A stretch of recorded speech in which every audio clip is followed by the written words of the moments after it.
A.R. Maniammai Institute of Science and Technology, Tanjavur. We are the future. கோடிக்கணக்கான ரசிகர்களின் எதிர்பார்ப்பிற்கு மத்தியில் 23வது உலக கோப்பை கால்பந்து போட்டிகள் கோலாகலமாக தொடங்கியிருக்கும் நிலையில் இந்தியாவின் கால்பந்து தலைநகரமான கேரளாவில் கொண்டாட்டங்கள் களை கட்டியுள்ளன. கிரிக்கெட் ஆதிக்கம் செலுத்தும் இந்தியாவில் கால்பந்துக்கு தனி அடையாளத்தை உருவாக்கிய மாநிலம் கேரளா. 100 ஆண்டுகளுக்கு மேலான கால்பந்து பாரம்பரியம், ISL தொடரில் அதிக ரசிகர் ஆதரவை பெற்ற கேரளா பிளாஸ்டர்ஸ் FC, மஞ்சப்பட ரசிகர் கலாச்சாரம் மற்றும் உலகக்கோப்பை காலங்களில் மாநிலம் முழுவதையும் திருவிழா கோலமாக மாற்றும் கால்பந்து ஆர்வம் ஆகியவை கேரளாவை இந்தியாவின் கால்பந்து தலைநகரமாக மாற்றியுள்ளன.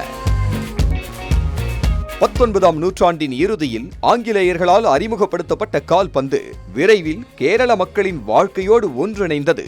கிராமங்கள் முதல் நகரங்கள் வரை கால்பந்து கிளப்புகள் உருவாகின. 1930களிலேயே டூராண்ட் கோப்பை போன்ற புகழ்பெற்ற போட்டிகளில் கேரள அணிகள் பங்கேற்றன. 1941இல் தொடங்கப்பட்ட சந்தோஷ் கோப்பையில் கேரளா தனது ஆதிக்கத்தை நிலைநாட்டியது. 1973இல் முதல் முறையாக சாம்பியன் பட்டம் வென்ற கேரளா இன்று வரை இந்தியாவில் அதிக முறை சந்தோஷ் கோப்பையை வென்ற மாநிலம் என்ற பெருமையை தக்க வைத்துள்ளது.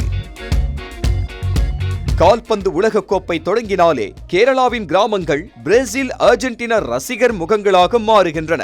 மெஸ்ஸி, ரொனால்டோ கட் அவுட்டுகள், பேரணிகள், கொண்டாட்டங்கள் என கால்பந்து அங்கு ஒரு விளையாட்டு மட்டுமல்ல, ஒரு கலாச்சாரமாகவே வாழ்கிறது.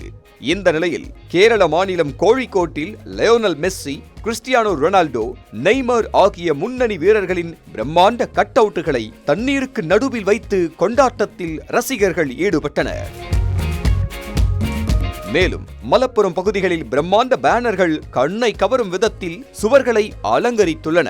கூடுதல் சிறப்பாக பிரேசில் மற்றும் அர்ஜென்டினா அணியின் டி-ஷர்ட்டுகள் ஆயிரக்கணக்கில் விற்பனைக்கு கடைகளில் குவித்து வைக்கப்பட்டுள்ள நிலையில் கேரள கால்பந்து ரசிகர்கள் உணர்ச்சி பெருக்கில் கூடுதல் கொண்டாட்டத்தில் ஈடுபட்டுள்ளனர்.